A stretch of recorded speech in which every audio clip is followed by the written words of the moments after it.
It was a Saturday morning, the kind of day meant for hauling feed and fixing fence posts, when I noticed something was wrong. My driveway looked bare. Too bare.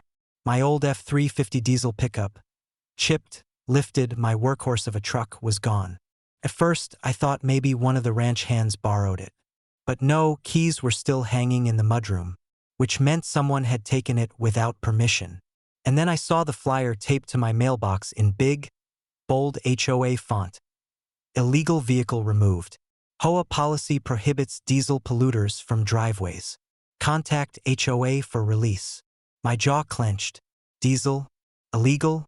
Out here in ranch country, diesel isn't a luxury, it's survival. My truck wasn't some showpiece. It hauled hay, pulled trailers, got calves out of the mud. I knew exactly who was behind this. Karen. HOA Karen. With her Prius, yoga mat, and constant obsession with green aesthetics. She'd been complaining for months that my truck was unsightly and toxic. This time, she'd crossed the line. I pulled up my phone and checked the county's towing contracts. Turns out, the HOA had no legal authority to tow anything off my land, especially not a registered farm vehicle, which meant what they did wasn't enforcement. It was theft. I called the sheriff. By the time we tracked down the truck, it was sitting in the lot of a local towing company, chained up like some outlaw horse. Karen was there too, clipboard in hand, lecturing the tow operator about removing more violations from my ranch. That's when I pulled up with the sheriff right behind me. "Morning," I said, stepping out. "You've got something that belongs to me." Karen turned, lips curling like she'd just bitten a lemon. "Your illegal diesel? It's being impounded until you pay the HOA fine. We don't allow pollution machines in this neighborhood." The sheriff stepped in, holding up a hand. "Ma'am, this isn't your neighborhood. This is his ranch. And he's exempt from HOA jurisdiction by county ordinance. That truck is registered, inspected, and legal. You had no right to tow it."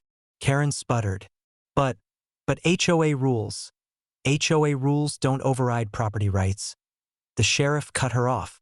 "What you did, that's unauthorized towing. You just cost the HOA a big problem." The tow operator looked nervous now. "Wait, so I wasn't authorized?" "Nope," the sheriff said. "Which means the HOA's paying your release fee and compensating him for damages." By the time the paperwork was done, the numbers stacked up, over $10,000 in wrongful towing penalties, fees, and legal costs. And the kicker? The HOA had to vote to cover it, which meant every single member, including Karen, was now paying for her little stunt. When I drove my truck home, diesel engine rumbling like thunder, I made sure to pass by Karen's house. She was standing at the curb, arms crossed, glaring like I'd ruined her entire life. I gave her a little wave, rolled coal just enough to dust the edge of her pristine flower beds, and kept rolling. Lesson learned. Out here, my truck isn't just a vehicle. It's untouchable. And Karen? She'll be hearing diesel engines in her nightmares for years.